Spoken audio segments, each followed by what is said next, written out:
toda quarta-feira, às 13, sempre recebendo protagonistas de temas e de territórios que são relevantes para a conversa que a gente está tendo toda semana por aqui. Essa semana a gente vai conversar sobre a imagem que a gente tem da Amazônia na comunicação e na mídia, e como que os profissionais e pessoas da Amazônia enxergam essa comunicação e essa tradução dentro da mídia que está acontecendo pelo país. Vamos começando esse papo direto por aqui, recebendo hoje a Sâmia Batista, que é designer e professora tanto dentro da região, lá da região norte, como também produzindo trabalhos pelo país, traduzindo essa imagem da Amazônia junto a vários parceiros. A Lu Couto, que está aqui com a gente, que trabalha com comunicação a partir da região norte, que gera muito esse diálogo com profissionais que estão em diferentes regiões do Brasil e do mundo. A Pris Brasil está entrando com a gente já já. Como a gente ficou de começar 1 em ponto, a gente começa o nosso papo. Primeiro, quero agradecer vocês estarem aqui comigo. Muito legal. E queria que vocês comentassem, que a gente começasse conversando o seguinte. A gente vai falar um pouco sobre o norte, então, eu fico muito feliz de poder compartilhar com essa rede de pessoas que está acompanhando ao vivo e que vai estar acompanhando depois o nosso vídeo gravado, o quanto que o Brasil, dentro dessas dimensões continentais, tem diferentes expressões idiomáticas, diferentes formas de entender a cultura do nosso povo como um todo, diferentes formas de traduzir essa cultura para o povo e de comunicar tudo isso, seja em campanhas publicitárias, em projetos de marca, em traduções editoriais, em produção cultural, dentro do audiovisual, da comunicação, da música, do design. Mas, ao mesmo tempo, a gente vê que essa tradução ela acontece ainda muito centralizada no eixo do Sudeste, né? Então, a gente está falando de um país continental, mas de uma região específica que acaba traduzindo para o país inteiro muito dessa visão. E eu queria que vocês, como profissionais que experienciam e traduzem essa visão sobre a Amazônia, comentassem como que vocês veem essa imagem que a Amazônia tem no mundo a partir da comunicação e que tem para o resto do Brasil. Assim. Queria que vocês comentassem, que a gente começasse o papo por aí. Vamos lá, aí, Lu. Não, vai tu. Bom, tá bom, vamos lá. Primeiro, obrigada, Gustavo, né? É muito bacana a gente ver, né, esse tipo de atividade, de ação sendo feita por pessoas que, inclusive, a gente, né, já teve aí alguns encontros juntos, né, seja na universidade, seja trabalho, né, enfim, seja balada, mas eu acho que a gente divide uma coisa muito importante, que é querer levar a visão correta da Amazônia no nosso trabalho criativo, né, e é muito importante que esse protagonismo, né, o teu próprio programa já fala, né, pelo nome, esse protagonismo, ele venha de pessoas que são da nossa região. Lembrando que a gente está falando da nossa Amazônia, acho que ninguém aqui tem a vontade, o desejo de tentar cobrir tudo por causa do tamanho e complexidade, né? Eu sempre tomo cuidado para não estar falando de Amazônia e achar que eu estou falando pelos amazonenses, pelos acreanos, né? Enfim, já que a gente mora numa região continental, né? Já com relação a essa imagem, né? E acho que outra coisa que a gente precisa dizer é que a gente está falando a partir do que a gente produz, né? Tem muita gente aí que estuda a Amazônia em várias nuances, né? E eu acho que a gente tem que dizer aqui que a gente não está com a intenção de estabelecer um conceito fechado e muito menos de falar de todas as áreas que cobrem essa análise da Amazônia, né? Seja questão ambiental, racial, social, enfim. Mas a partir do nosso trabalho, que a gente pode falar, né? A gente está falando de um lugar que a gente conhece, né? Que é o design, que é a comunicação, a publicidade. Eu acho que a gente está começando a avançar em função justamente dessa presença, né, de profissionais que já estão trabalhando num nível de alcance muito maior, né, em termos de comunicação, né, o trabalho da Luana, o trabalho da Priscila, que é fantástico, maravilhoso para desconstruir essa imagem romântica, né, que as pessoas têm da Amazônia, né. O meu trabalho, por meio do design, agora pela questão documental, né, com letras que flutuam. Então, assim, eu acho que tem esse desejo, né, de desconstruir essa imagem que a comunicação há anos vem trabalhando, né, no sentido de reforçar os estereótipos, né. Agora que eu estou aqui no Rio, eu ainda não encontrei muitas pessoas, porque eu estou bem focada na minha rotina de aula, mas a gente sabe que tem gente que tem imagem da Amazônia como aquele recanto bucólico, ribeirinho, poético, né? Enfim, e que a comunicação reforça isso em todos os níveis, né? Na música, na imagem, na fotografia, etc. E aí, no meio disso, a gente tem surgem aqueles profissionais ou, né, pessoas que fazem, que visitam, que conhecem, que eu chamo, que as pessoas até acham graça quando eu falo, né? Que agora surge a pessoa dos embaixadores, que eu chamo de embaixador do exótico, né? Aquela pessoa que quanto mais coisa exótica ela consegue falar sobre a Amazônia no círculo social dela, mais interessante ela é, né? Que aí a gente vê isso, por exemplo, nas artes, a gente vê isso na comunicação, na música. Então, nossa, você sabe, você já ouviu tal coisa, né? Você já comeu tal coisa. Então, assim, aquele desejo de continuar criando um fascínio pela Amazônia, e esse fascínio ele acaba virando uma cortina de fumaça, de certa forma, né? E aí vocês podem dizer, mas a gente não vai elogiar, a gente não vai falar as coisas, né, que a gente conhece, que de fato, né, desmistificar e tal. Nós vamos, mas a gente também tem que mostrar o outro lado, né? E aí a comunicação ela é fundamental nesse papel. Antes de começar a falar, eu fiquei pensando muito assim sobre o ponto que iniciaria. Eu acho que a Sâmia foi muito sábia em começar por aí, assim, conversando, por exemplo, com a Priscila, que ainda não está aqui, com o Luiz Braga, uma coisa que todos eles batem muito é essa questão do exotismo, assim, né? Uhum. Da gente ficar trabalhando em cima dessa imagem que não é a realidade, assim. E a primeira coisa que tu falaste é o que para mim é a chave da gente entender que não é a Amazônia, são as Amazônias, e são Amazônias muito diversas, com problemas muito diferentes, com pessoas muito diferentes e culturas diferentes dentro desse universo também, né? E quando a gente tenta fazer um recorte para comunicar, usando essa marca Amazônia, que obviamente muita gente está interessada nela nesse momento, sem conhecer ou sem usar pessoas dessa região, a gente constrói uma comunicação extremamente frágil, né, em que qualquer pessoa desse norte que conheça minimamente, ela vai se sentir não representada naquilo. Então, aí a gente esbarra numa questão da apropriação cultural, né, que eu me interesso por aquele tema, mas eu não me interesso pelas pessoas que estão naquele lugar, assim. E essa é a minha principal preocupação quando eu vejo a Amazônia sendo retratada por pessoas do eixo Rio-São Paulo, sem ter uma única pessoa do norte ou dessa Amazônia, que é a Amazônia brasileira. Isso é importante ser dito, porque a Amazônia ela não está só neste país, né?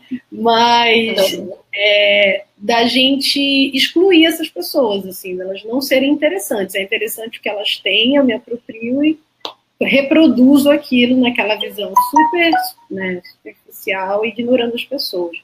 Mas, por outro lado, eu vejo que com esses movimentos super sensíveis em relação às pessoas que a gente vem vivendo nesse momento, existem marcas fazendo trabalhos muito interessantes, assim, nesse sentido de compreender esse lugar, compreender essas pessoas, e acho que é um trabalho que ele vai muito além da comunicação, né, mas ele vai conectando a gente enquanto seres humanos, o que é super importante, né, da gente se reconhecer enquanto Brasil, do Sul e Sudeste aprender que existe um Brasil que vive ali além daquele lugar, né, da gente passar a se relacionar com essa outra dinâmica, porque a dinâmica do Sul e Sudeste também é muito diferente da nossa dinâmica, de trabalho, de pensamento. Então, eu acho que é um desafio e uma oportunidade trabalhar com essa comunicação dessa Amazônia, assim. E acho que é um desafio para todo mundo, né? Para nós que estamos aqui, mas para as pessoas que estão também nas outras regiões.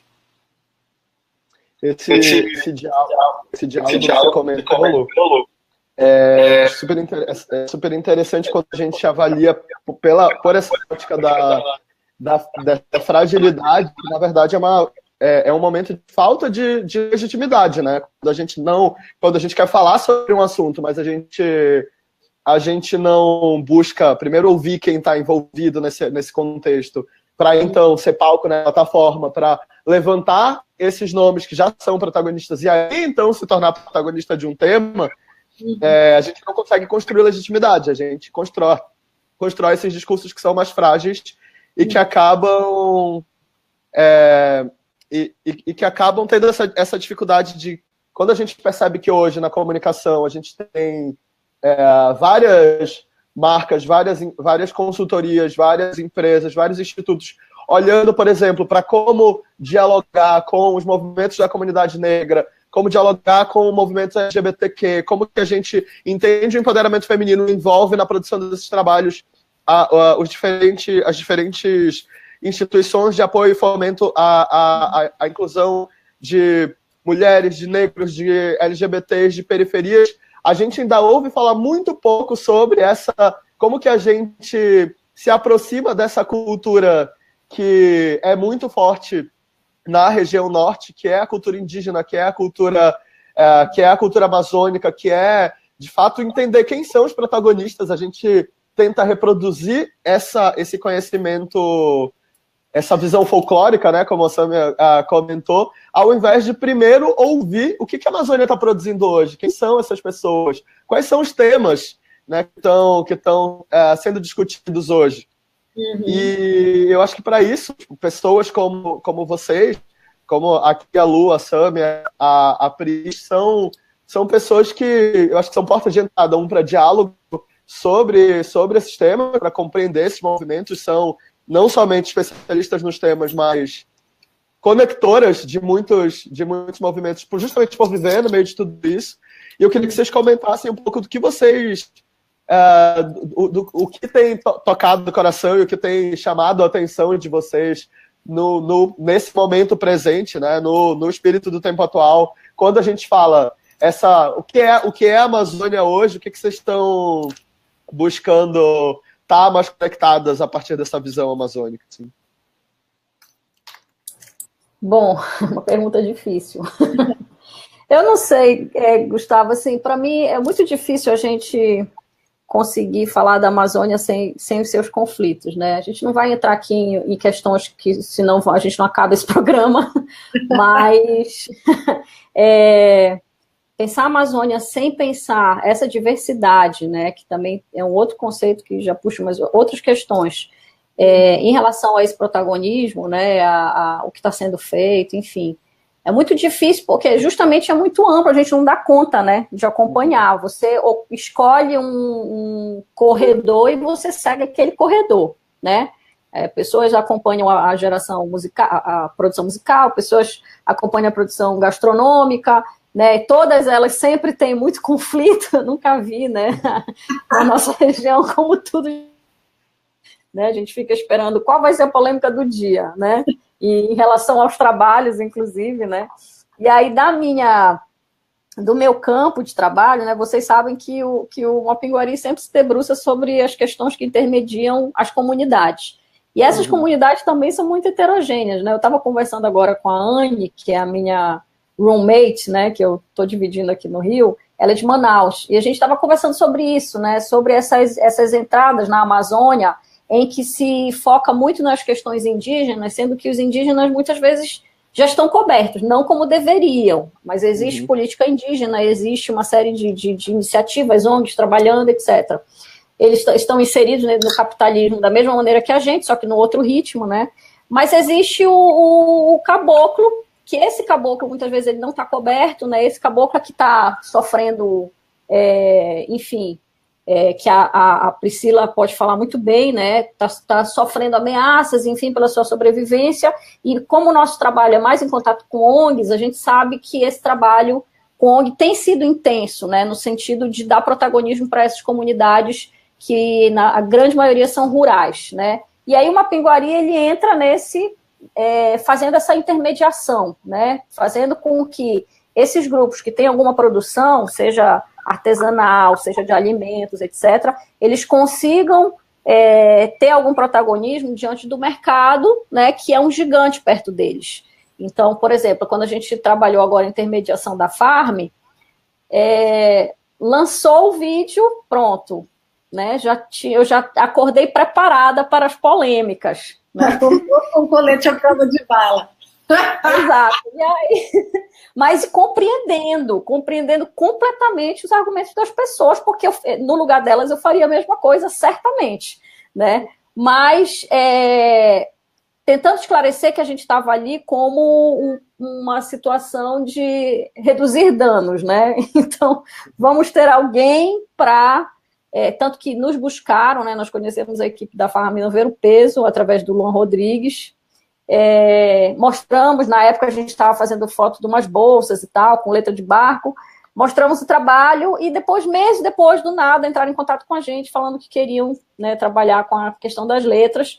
E quando a gente intermediou, uma coisa que a gente pediu era que esse alfabeto fosse desenvolvido de forma coletiva. Para quê? Para que a gente tivesse transformação na vida de um grupo, não de só uma pessoa. Mas a gente sabe dos prazos, né, do nosso querido mercado. Não rolou. Tivemos que chamar o nosso querido Luiz Júnior, que é o brother, o chapa, parceirão. Se eu disser, Júnior, eu preciso que tu embarque para São Paulo no avião agora, que vai ter uma exposição. Ele vai estar lá, entendeu? Então, assim, é uma pessoa que já está entendendo esse timing, né, do mercado, essas exigências e tal. E aí o Júnior foi lá e com a nossa curadoria, desenvolveu um alfabeto exclusivo para a Farm, que está sendo um sucesso, inclusive já um pedido até de renovação, né? Mas, assim, o que eu acredito onde é que eu estou com o meu trabalho aqui, né? É nessa mediação, né, do design, da comunicação, para que a gente não se coloque como protetor, como guardião, que não existe isso, né? Nós não somos guardiões, ainda mais num momento em que a comunicação ela é tão dinâmica, a internet está aí, você faz contato com qualquer pessoa a hora que você quiser, então a gente jamais quer se colocar nesse papel de guardiãs, né? Eu e a Fernanda, no caso. Mas, enfim, é um trabalho que eu hoje em dia entendo mais como uma intermediação com propósitos de design, de divulgação, de comunicação, do que de design gráfico, design em si, né? E aí eu acompanho mais essas questões, né? Tenho acompanhado algumas ONGs, alguns trabalhos, e que também eu venho percebendo que há esse desejo, os trabalhos, né, dessas comunidades, mas tudo ainda muito, muito pequeno perto do que ainda pode ser feito, né? Enfim, esse crescimento ele também passa por um viés econômico, que também é uma outra vertente que a gente teria uma tarde para discutir. Né? Sim, muito bom. Lu? Do que me cabe neste mundo, hoje eu tenho basicamente uma história que caminhou até aqui com hoje eu tenho 2 empresas dentro desse cenário da comunicação, e eu assumi um desafio para mim, para minha equipe, da gente mostrar que é possível a gente ser uma opção para esse cenário da comunicação no Brasil, assim, sim, e meio que forçar um pouco a barra de subir essa linha um pouco para cima e não ficar só lá no Rio de Janeiro e em São Paulo. Então, a gente começou a desenvolver projetos, articular com pessoas, entrar em projetos de outras empresas, de outros lugares do Brasil. Adorei que agora a gente se dividiu em 4 janelinhas por aqui. Oi, Cris chegou por aqui também. Tudo bem? Oi, Cris. Eba! Eba! Salvos por um computador de 2004 que eu achei aqui. Porque o outro não entrou, não. Que delícia, todo mundo junto.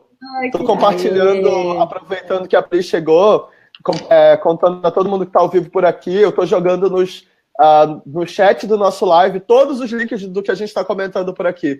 Então, vocês que querem saber mais sobre a Mapinguari Design, sobre a Rede Ovelha Negra, sobre o design, sobre os trabalhos da letras que flutuam, sobre os projetos da Green Vision que a Pri pode contar mais pra gente. Estou jogando tudo direto no chat, mas vocês podem compartilhar perguntas por aqui também. que aí eu vou fazendo essa troca por aqui. A Lu Lu, tava coloca o contando... endereço do Letras, por favor, letrasqueflutuam.com.br. É, tô que é falando. mudo. Que é mudo. E aí a Lu estava comentando aqui com a gente um pouco da visão dela, do olhar dela sobre a Amazônia agora. Continua por aí, Lu. Na verdade, estava falando um pouco de como eu atuo dentro desse cenário, né? Então, eu tenho Ovelha, que assumiu esse compromisso de trazer para cá um pouco alguns trabalhos, né, que sempre estavam concentrados ali no Rio e em São Paulo, e a gente vem fazendo isso ao longo dos últimos anos, estando junto com outros projetos de Brasília, de São Paulo, enfim, com o Gus em alguns projetos dele também, para a gente poder colaborar com uma outra visão, né, porque com outro tempo, com uma outra forma de trabalho, e também trazer muito aprendizado para essas pessoas que estão aqui, né? Porque a gente está trabalhando muito longe de onde tudo está acontecendo. Né? E eu, como pessoa, comecei a sentir um desejo muito grande, porque apesar de nós estarmos na Amazônia, muitos de nós ainda são muito desconectados dessa ancestralidade, desse lugar. Então, eu entrei num processo pessoal de entender muito sobre a cultura indígena, que é o que eu tenho estudado agora. Vou para umas aldeias ali no entorno, com as comunidades indígenas no entorno de Altamira, agora em abril, para mergulhar um pouco... Alerta de uso alert manager. Desculpem, gente, que é a minha menina falando. E, então, dentro do meu cenário, eu trabalho ali comunicação e estou nesse processo de estudo de ancestralidade. Mas... de projetos assim que eu vejo e que eu estou, de alguma maneira, conversando locais e que eu acho super interessante, que eu acho legal a gente mencionar, né, que eu acho que foi essa tua pergunta, Gus. Dentro da área da música, a gente tem muita gente que eu acompanho e que eu acho que eu vou... Tem como colocar links ou não, Gus? Tem. Depois eu posso colocar, enquanto a Pri estiver falando. Uma galera do audiovisual muito legal também, que é a área da Prise, que eu sempre estou ali junto. A galera da gastronomia também, que é muito forte nesse momento. E dentro desses estudos de ancestralidade, também algumas pessoas que trabalham aí com os indígenas, que eu acho interessante. Aí eu vou colocar no chatzinho, enquanto a Pris vai tocando agora. Dando oi para todo mundo. Oi, gente. Oi, Lu. Oi, Sâmia. Oi, Gu. Oi. Hoje tá agora. Vocês. Eu estou agora, Pri. Aqui é um esconderijo secreto que eu tenho agora, que eu não trabalho mais no meu escritório. Todo mundo trabalha lá e eu trabalho aqui no esconderijo, entendeu? Eu achei que tu tava no interior filmando. Não, eu tô indo agora, tem uma entrevista daqui a pouco, mas eu tô aqui com vocês até... O povo já tá montando lá, na verdade. E eu tô aqui... Você tava filmando semana passada, né? Eu tô essa semana também, que aconteceu esses negócios da Hidro aí, né? E o meu projeto esse projeto que eu tô terminando tem a ver com isso. Agora, nos 45 do segundo tempo, a gente tá tendo que dar uma reagida para dar uma atualizada, né? O que aconteceu. Conta pra gente, por favor, os projetos que você tá fazendo. Esse que eu tô fazendo agora, que eu passei 120 dias filmando ano passado. Coisa pra caramba. Chama Amazônia Ocupada, é uma série de 13 documentários de 52 minutos sobre o impacto de grandes projetos em populações tradicionais, indígenas e comunidades.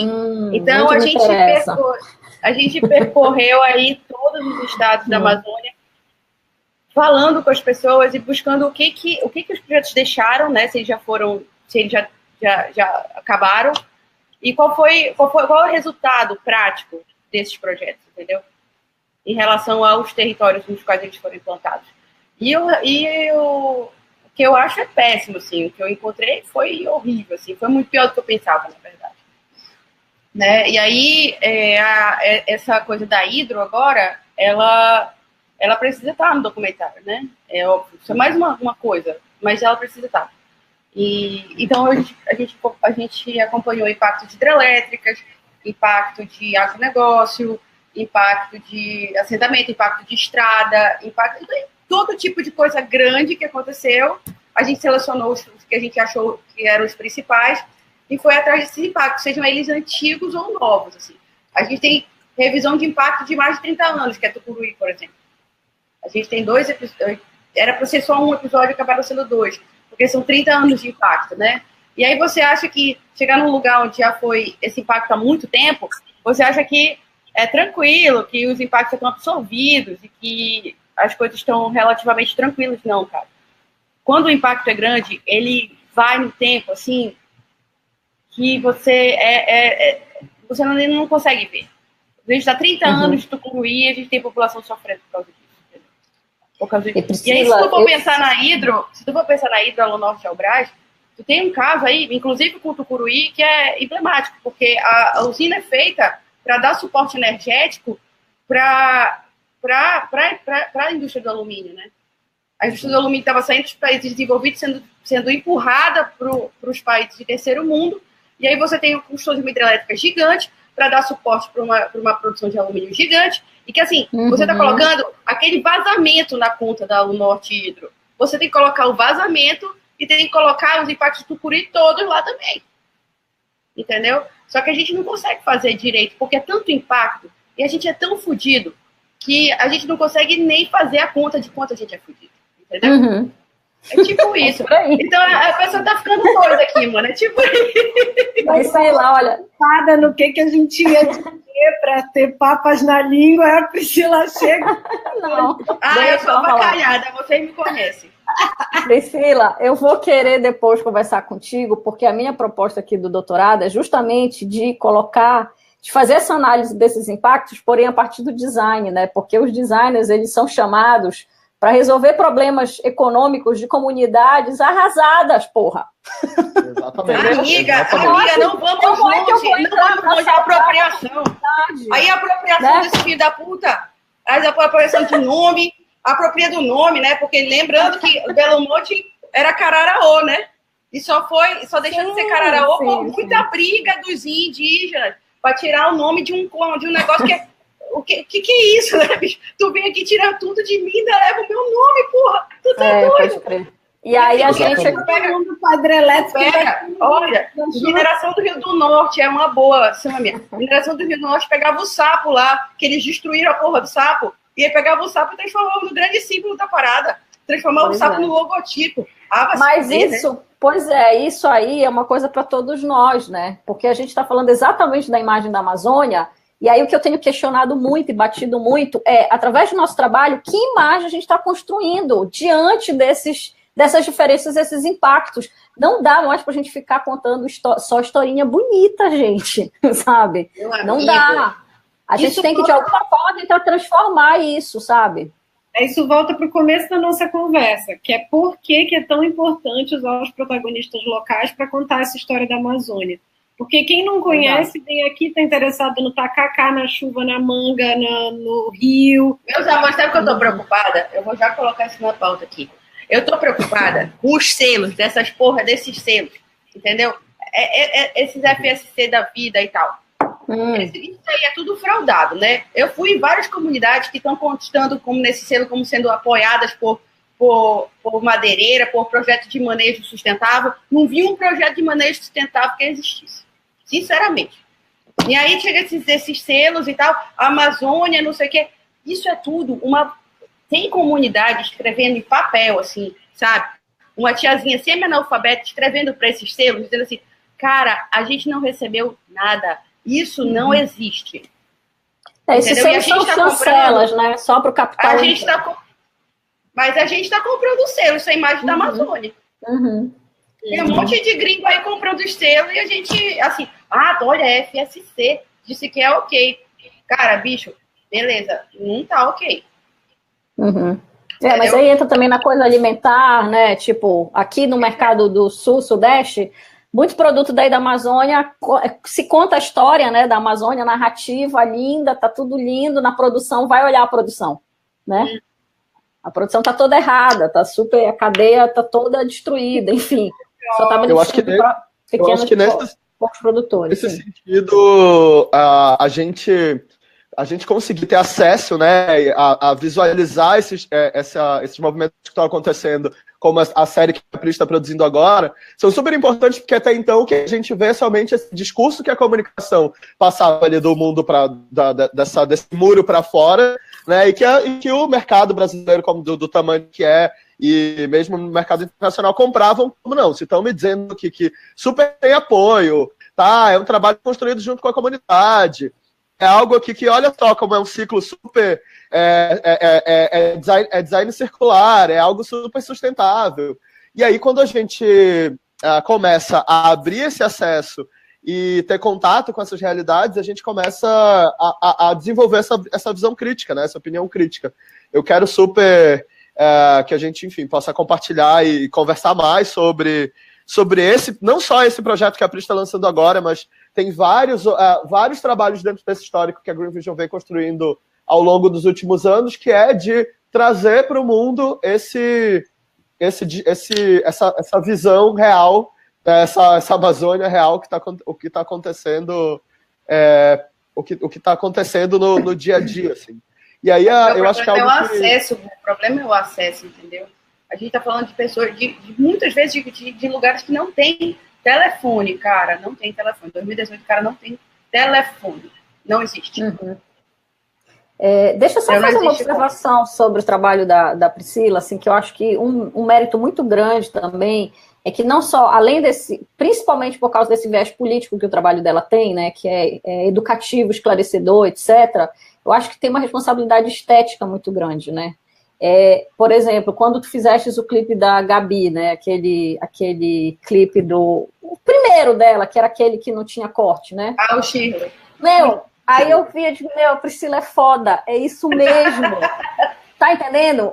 A imagem. Aquilo ali foi um processo, bicho. A imagem é essa, entendeu? Assim, esse romantismo da estética amazônica, né? Ok, vamos vender na gastronomia, vamos vender, né, na moda, em alguns aspectos, mas a gente também tem que tentar conseguir desmentir isso, né? E para mim, aquele clipe da Gabi é emblemático, porque é aquele caos mesmo. Na comunicação, no design, na música, nós somos caóticos. Eu estava falando para a Ania ainda agora, eu disse, Ania, sabe qual é o passeio favorito que eu faço com todas as pessoas que vão de fora? É levar a pessoa no Ver o Peso, 6 horas da tarde da sexta-feira, ou 2 horas da tarde do sábado. E se chover, melhor. Que aí eu falo, olha, você tá vendo isso aqui, esse caos, essa barulheira, esse calor, essa chuva, essa sujeira? É isso. Isso é a Amazônia. Agora você está tendo uma experiência amazônica real, roots, entendeu? E não aquela coisa bucólica, né? Só falta ter um índio abanando a gente com uma folha de palmeira, né? Que é vendida, aí é foda. No Chile, a Lu tava também. A Lu tava no Chile. Eu apareço na festa final do Chile. Então, assim, aqui em Amsterdã, essa semana, a gente fez praticamente uma exibição Green Vision de clipes, docs, tipo, vamos apresentar a Amazônia. Então, eu quero exibir aqui na UERJ, pelo amor de Deus. Bora fazer uma mostra de produção amazônica. A Lu tava na parte dos objetos do Chile, cara, que era a maior confusão, a maior cagada. Era a parte mais cagada, porque assim, eu queria tudo ao mesmo tempo, misturado, e só uma pessoa igual a Lu poderia dar conta disso, tá entendendo? E ela que fez, cara. Mas olha, esse ponto que a Samia tocou, que é uma coisa que a Priscila traz, que é justamente de fugir da história do exotismo, ela é muito importante porque a gente está falando de um momento das pessoas olharem para a realidade, para os seus corpos reais, para como são os relacionamentos reais, a maternidade real. Então, a gente precisa olhar para como essa estética daqui, que ela é totalmente diferente. Ela tem um outro tipo de inteligência, assim. Não sabe? Não é sobre ser feio ou bonito, não é sobre, né? Não tem a ver com isso, tem a ver com como se constrói essa estética desse caboclo, que tem uma influência indígena, que tem uma influência quilombola, que tem uma influência, enfim, diversas... E tem uma Amazônia da urbano, né? Nós somos, né, Amazônia das urbanos, né? Então, aquelas pessoas que estão lá bebendo no Ver o Peso, ele está misturando uma pulseira indígena com um chapéu de, sei lá, com algum acessório que ele comprou ali no Ver o Peso da China, né? Então, assim, nós não somos... puros, né? Ao contrário, eu acho que nós somos essa mistura, e é essa mistura que tem que ser colocada, né, também na comunicação. Me lembro de uma vez, a Priscila, a gente estava fazendo o clipe, e ela falando assim, Luana, o que eu acho foda mesmo é aquela Mônica que está pintada numa escola, ali no Juiz. Aquela Mônica. Eu adoro essas coisas. Mickey feio. Mickey Eu fez. adoro essas coisas. Cara, essas coisas. Tem uma padaria chamada Peter Pão, lá, eu acho que é na Cruzá, que é um Peter Pan com pão, assim, carregando. Peter Pão. Cara, é foda isso é Belém. É foda. Pois é, justamente. Aí a gente vê novela da Globo colocando a... Não vamos voltar para a discussão daquela novela, mas uma coisa que me revoltou foi a roupa. Nós não estamos no Nordeste usando blusinha de babado, gente. Enfim, as mulheres, né, elas usam cotton com vários... de brilho. Com muitas alcinhas, entendeu? Shortinho muito brilho, aplicação. Muito brilho, muito strass, entendeu? Muito. Aplicado no bumbum, né? E aí, quando eu vi aquelas roupinhas românticas, folclóricas, eu digo, não, eles chegaram perto. Aqui não gostam de verde cheguei, limão, verde limão. Neon, entendeu? Quanto mais neon. A Amazônia é neon. Gente, a Amazônia é neon, ponto. Não, as pessoas leem tudo errado, né? Porque realmente a gente ainda tá ali naquele negócio da manga, não sei o quê, aí isso aquilo confunde um pouco, né? Fica muito da fita, né? O negócio você tá entendendo ainda a comunidade tradicional isolada. Eu acho que tem um ponto... também.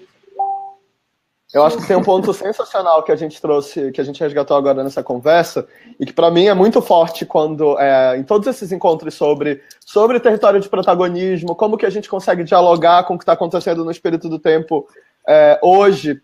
A Samia comentou, né, que o trabalho da Pris tem um viés muito político, e cada vez mais eu entendo que não tem como a gente dialogar, né, com o tempo atual se a gente não tiver esse viés social, político, se a gente não tiver gerando essa relação com a realidade, né? Eu acho que tanto no trabalho do Letras que Flutuam, que a gente percebe que é uma tradução que dialoga com o que essas comunidades produzem, o que a realidade está mostrando para a gente nos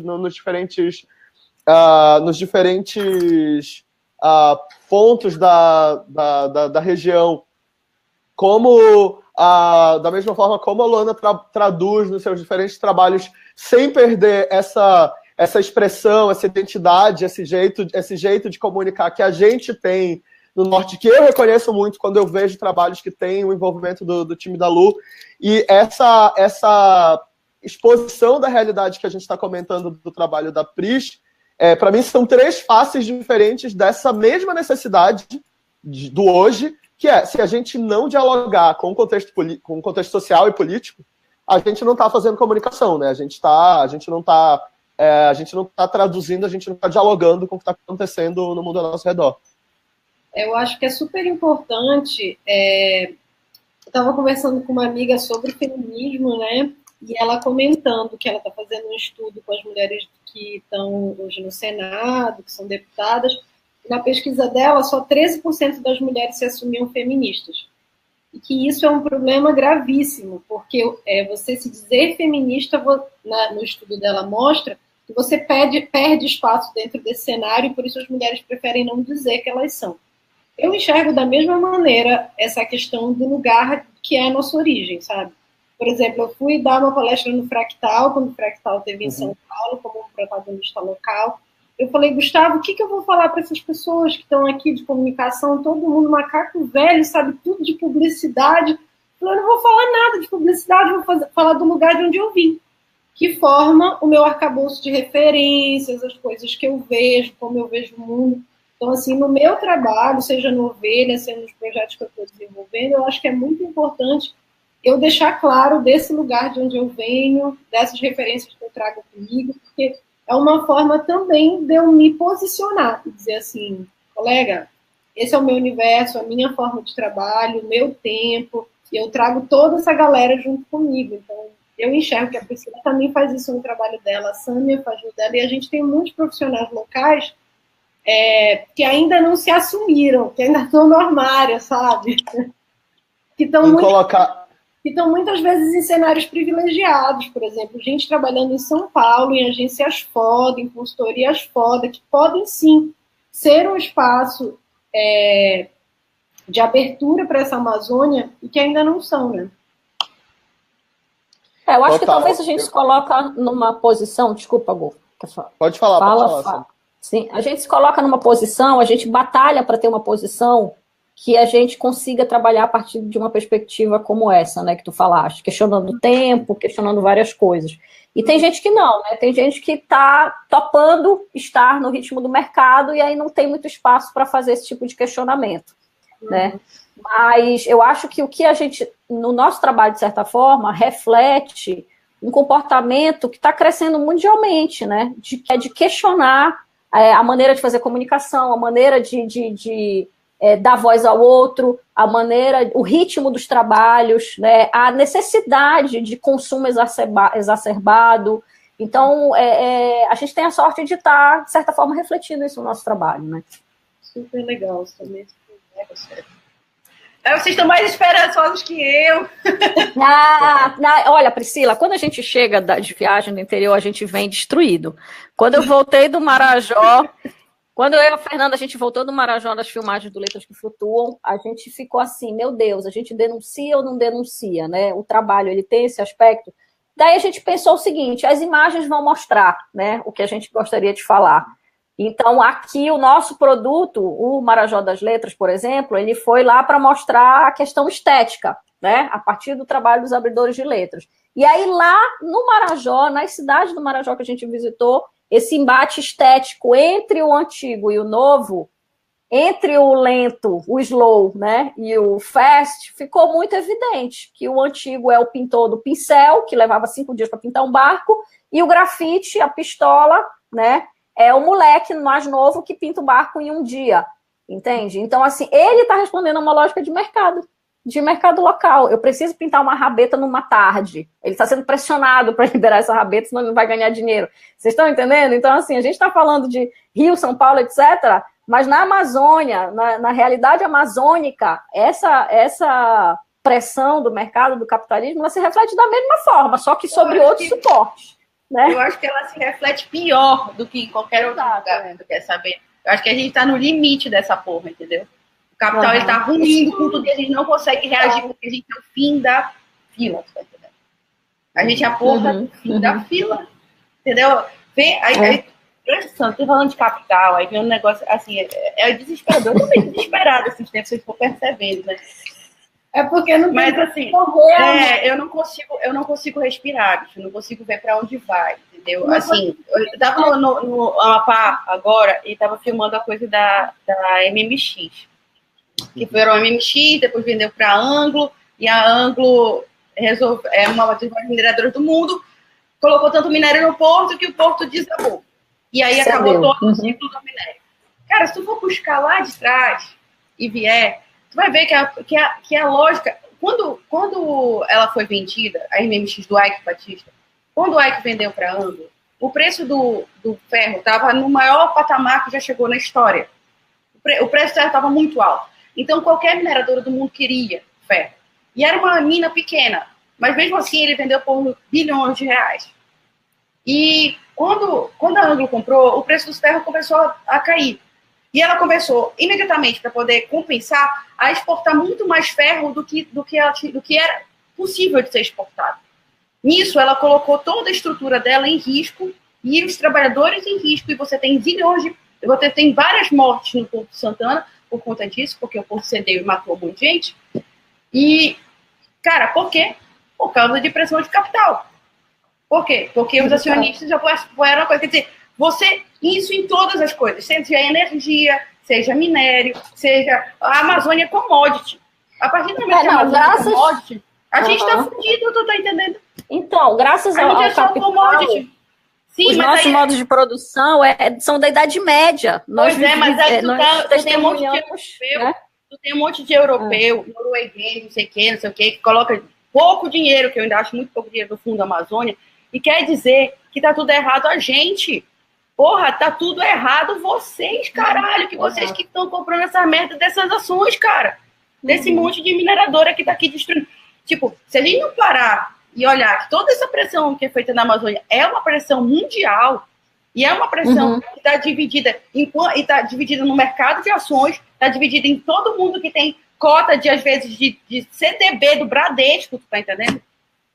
Aí não vai, porque as coisas passaram a não ter face, né? As coisas, não tem mais dono. O dono às vezes eu sou dona de uma coisa que está oprimindo o cara e eu nem sei que eu sou dona. Exato. Porque eu estou comprando um fundo de sei lá qual do Bradesco e é ele que está comprando, e aí eu não me sinto comprando. Quer dizer, a gente tem que cair numa discussão aí, se a gente for discutir o futuro dessa porra, dessa floresta, a gente tem que parar para discutir o que o capitalismo está fazendo com essa floresta, entendeu? Priscila, eu estava lendo o trabalho do cara que foi ministro de Minas e Energia no Equador, que na época, em 2002, mais ou menos, eles os direitos da natureza, né, na Constituição. E aí a Constituição do Equador foi considerada uma das mais avançadas do mundo, porque passou a entender a natureza como um ser, né? Então, que ela teria os mesmos direitos que os seres humanos. E aí ele vai falando, e eu estou muito contaminada também por essa fala dele, dessa necessidade, na verdade, do desdesenvolvimento, né? De questionar o desenvolvimento, por que a nossa vida ela tem que estar focada num desenvolvimento, e, na verdade, a gente ir para uma desprodução, né? Um processo que a gente vai encontrar outros valores, aí conecta com a tua busca agora, Luana, que tem a ver com as culturas indígenas, né? Que o relacionamento é outro, né, com a relação, o estar no mundo indígena é totalmente diferente de nós, né, entre aspas, ocidentais, que também somos ocidentais por obrigação. Né? Esse texto que tu estás comentando, eu fiquei tão impactada com ele quando eu li. O Bem Viver. Isso, eu passei para o Gustavo, assim, Gustavo, que coisa do futuro. A minha maior paixão é entender como esses processos ancestrais, eles, na verdade, levam a gente para o futuro, né? A gente está num momento a gente tem uma necessidade real de olhar para o passado, para esses povos originários, para poder planejar o que a gente vai fazer no futuro, assim, na minha visão pessoal, porque esse texto do Bem Viver, ele fala exatamente sobre isso, né? Dessa terra. Então, pode continuar. Que chega a ser utópico, né? Aí eu pergunto, como é que a gente, através do nosso trabalho, consegue estabelecer um outro caminho, gente? Dois pontos que eu queria mencionar da fala da Priscila. A Priscila se mata. Dois pontos que eu queria falar, que eu e a Priscila, de vez em quando a gente conversa as doidices. E aí, coisas que é importante quando, assim, vamos falar de Amazônia. Uma coisa que ela me ensinou é assim, Luana, que me marcou, a Amazônia, ela é periferia dos países, em todos os países periféricos em que ela está. Então, é o fim do processo. De todos os países. De todos os países em que ela está presente. Então, vamos pensar, se a gente é a periferia deste país, a Amazônia é a periferia da periferia. Então, esse é um ponto que a gente tem que entender com esse cenário. Segundo, a gente fazendo uma pesquisa, e chamei a Priscila para vir me falar os pontos de vista dela, pegar uns 10 tapas na cara e ela ir embora. Eu disse, Priscila, o que a gente faz para resolver esse problema, então? Gente, é muito louco. A gente está reclamando aqui na Amazônia brasileira, mas se a gente for para esse ponto aí de começar... Eu comecei, né, a andar nos outros países. E a situação é muito pior, assim. Porque o Peru é o Brasil há 30 anos atrás, nessas questões. Exato. A Bolívia é o Brasil... A gente tem que se ver, a gente ainda por cima é um colonizador muito escroto, entendeu? Porque Exato. A gente é o colonizador da América do Sul, a gente é essa porcaria. Quando você pensa agora que a gente está fazendo duas hidrelétricas para fuder com a Bolívia, e a gente vai fuder uma província inteira da Bolívia, tipo um estado inteiro, e sabe o que vai acontecer? Nada, sabe por quê? Porque não é província eleitoral do Evo.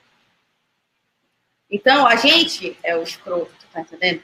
A gente é escroto não só com a gente. Assim, são escrotos com a gente e a gente é escroto com nossos vizinhos.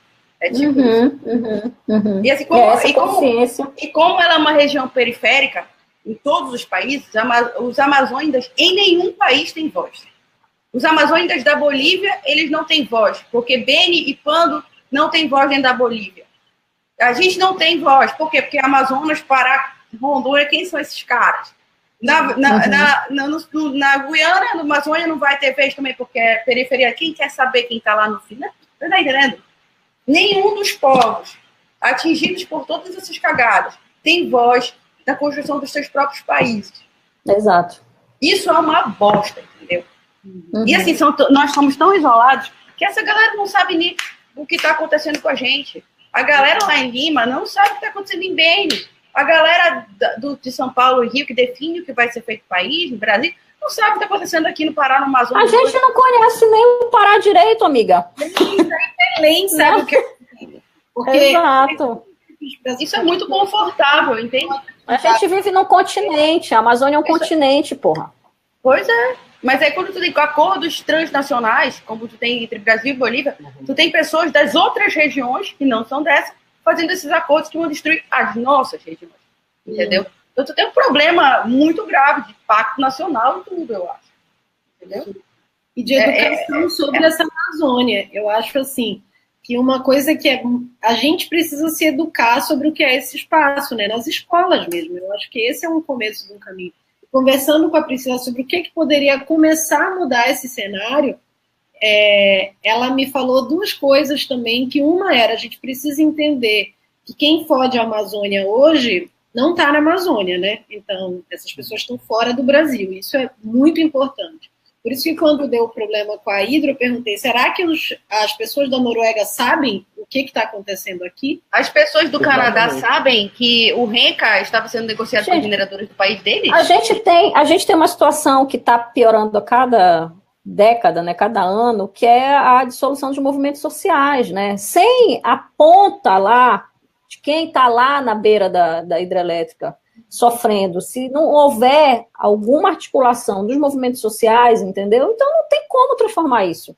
Porque quem for que vê agora esse professor lá em Alter do Chão, que foram dentro da casa do cara para matar o cara, porra, e o cara é professor da UFOPA, doido, entendeu? Ou seja, ele está teoricamente ali a trabalho, né? Está protegido na casa dele, morando em Alter do Chão, e vão na casa dele, entende? Então, assim, sem essa mínima micro-organização, e a minha impressão é que, assim, eu estava falando isso até na aula, quando a gente discutiu esse texto, a minha impressão é que a internet parece que esvaziou um pouco isso, porque antigamente nós tínhamos movimentos sociais que se articulavam e eles conseguiam uma alteração na lei, eles conseguiam... A minha sensação é que parece que agora as coisas estão mais difíceis, eu não sei. E aí também tem o papel tanto da gente que está nos centros urbanos, né, como Belém, que Belém é a metrópole, né, lá do Pará e tal, da Amazônia, enfim, mas também tem a ver com as pessoas que estão nos outros centros, né, São Paulo e Rio. Se você quer, como eu digo, né, só ficar batendo os pezinhos na água, meu filho, não vai te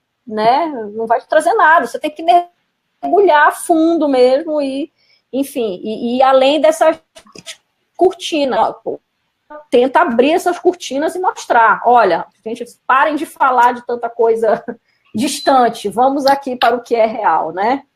Deixa eu mostrar uma coisa para vocês aqui. Isso aqui, durante o último ano, tá na minha cabeceira. Infelizmente, isso daqui é uma lista de ameaçados de morte. Todos vocês podem encontrar isso. Todo ano é lançado na CPT. A CPT lança a Comissão Pastoral da Terra, que é uma coisa da Igreja Católica, mas é muito foda, de incrível, e pessoas incríveis. Isso aqui é a coisa dos conflitos do campo, tá? Mas aí, conflitos por água também eles conseguem trazer. Isso aqui são todas pessoas ameaçadas de morte, e uma grande parte delas na Amazônia. Você sabe, tem um monte de marcado, né? Os marcados, todos eles eu encontrei. Então, o que é meu trabalho agora? É dar cara para isso aqui.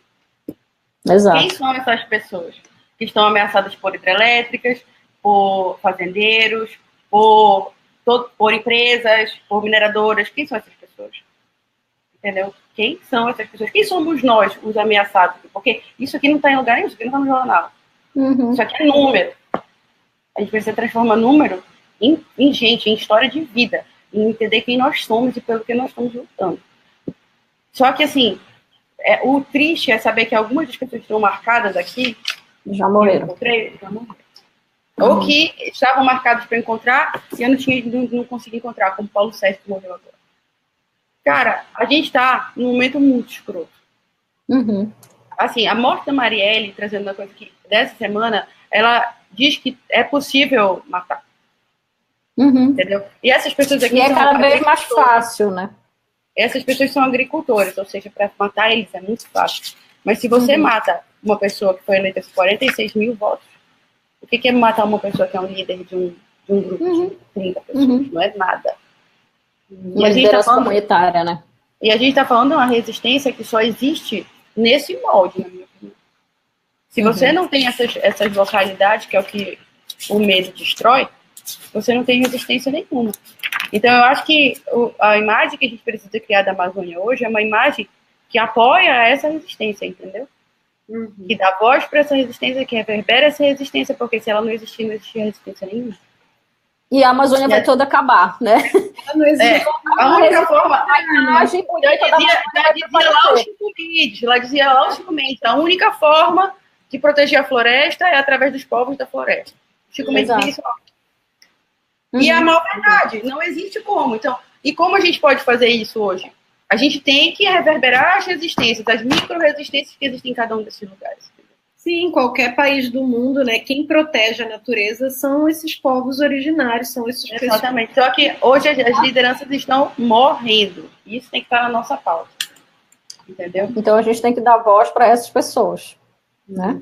A gente tem que valorizar essas pessoas, e a gente tem que dar cara a elas. Quando a gente fala imagem da Amazônia, a imagem da Amazônia tem que passar por essas pessoas, passar por essas lideranças e passar por essas lutas, entendeu? Qualquer imagem da Amazônia que não reverbere essas lutas pela floresta e pelo território, ela não é a imagem da Amazônia. É tipo isso. Super.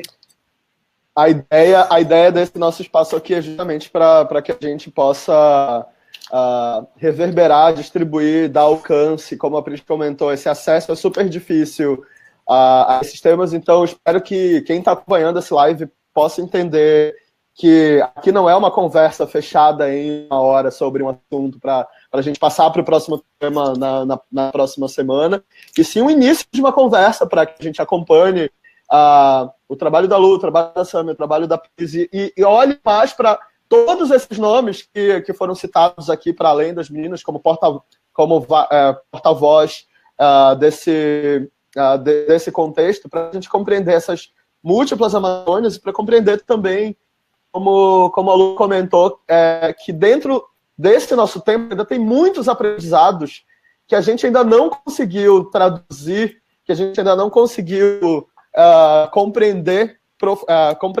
completamente, que já estão disponíveis aí dentro da região Amazônia há muito tempo, e que a gente olha pelas lentes do mundo capitalista, do mundo ocidental, ou do mundo, desse mundo que a gente chama de mundo moderno hoje, e que talvez só num futuro, que eu espero que seja próximo, a gente consiga ver que nessas heranças ancestrais a gente já tinha uma resposta muito clara de como que a gente devia estar tratando essa região e como a gente devia estar tratando o mundo, né? Então, a gente está a um minutinho... Não somos só nós que somos da Amazônia. Todo mundo né? Isso é muito importante, é a nossa casa, nosso planeta. Então, não é só sobre nós que estamos aqui. Então, eu acho que isso é importante, senão a gente cria aquela história, assim, de Remo Paysandu, né? É do meu time ou é do teu? Não é sobre isso. O trabalho da Priscila não é sobre isso. O meu trabalho, da Sâmia, também não. É simplesmente da gente mostrar que existe muito mais coisa que as pessoas não têm acesso a essas informações e culturas. Sim. Precisamos e até ter coragem. Sim. Até tirar esse véu de inocência, né? Tirar esse véu de inocência, de romantismo, né? Que insistem em manter, né? Precisa ter coragem. É o momento de coragem. A gente precisa a Gica que está assistindo a gente, ela não postou isso no chat, mas ela postou isso mais cedo. Ela comentou como a Gica, ela é responsável pela Biomimicry Brasil, uma instituição que estuda biomimética, e ela compartilhou mais cedo como que a gente está falando tanto de economia, olhando tanto para a economia do país, e se a gente for olhar para a origem disso, né, a economia fala da gente administrar os recursos dessa casa, né, como essa visão do planeta em que a gente mora, e usamos como administração desse planeta.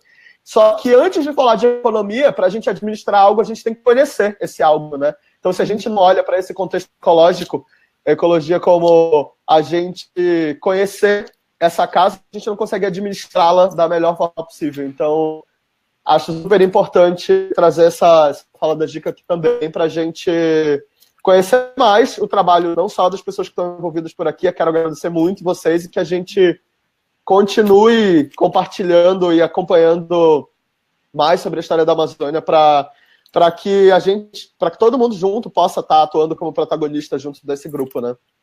Eu acho que esse tema da Amazônia tem que ser uma série. Porque não dá para esgotar em uma hora, doido. Tem que chamar outras pessoas, entendeu? Mas, assim, eu acho que uma coisa que é muito importante, para mim, é muito evidente, toda vez que a gente coloca, que a gente abre um espaço de discussão sobre a Amazônia, sobre cultura amazônica, direitos, arte amazônica, sempre tem essa energia de discussão, de revolta, sabe? Mas por quê? Porque, no final das contas, nós não temos muitos espaços, né? A gente está... Então, isso começa desde a questão das discussões da cultura, que eu sempre tento puxar isso, né? Se a gente não tem esse hábito de discutir, o que vai acontecer? Qualquer oportunidade de falar sempre vai ser essa fala com paixão, né? Então, às vezes, as pessoas nem... essa energia, eu acho, que quem é da Amazônia, né? De que a gente está sentado num lugar riquíssimo, mas que as diferenças, elas são enfim, brutais, né? E isso toca muito a gente. Pelo menos todo mundo que é do visual, das artes, do design, nós temos essa sensibilidade, né? Muito aflorada. Então, sempre vai ser assim, apaixonado, né? Então, eu quero até falar para todo mundo que está ouvindo, né? Para não parecer que a gente está aqui, enfim, tentando continuar alguma energia. Não, essa fala, ela sempre vai ser assim, eu acho, né? As pessoas têm que entender. Eu não sei falar de outro jeito, até porque eu só faço o que me move, o que não me move eu fico em casa. Exato. Eu falo isso para os meus alunos, eu digo, gente, desculpa, mas se for para você empregar sua energia em alguma coisa, filho, faça para mudar alguma coisa, senão fica na tua casa, maluco, sabe? Porque se for só para ocupar espaço no mundo, né? Então, assim, tudo que a gente faz, o que a gente pensa, tudo é um ato político, se a gente for observar, né? Gente, chegamos a 14 do Brasil. Sei que a Pris tem gravação dessa série que a gente vai compartilhar por aqui. A Sâmia tem aula, todo mundo que está assistindo também volta para a sua rotina de trabalho, mas espero que essa rotina seja um pouco transformada por esse papo e que a gente passe a acompanhar mais esse grupo e esse assunto que é tão protagonista. Obrigado, gente. Obrigada, amo vocês. Valeu. Eu amo vocês três, vocês são foda. Vocês são maravilhosos, com saudade dos três. Vamos marcar alguma coisa depois, quando todo mundo estiver em Belém, tá? Beijos. Beijo. Obrigada, gente. Amei. Beijo. Também, beijo.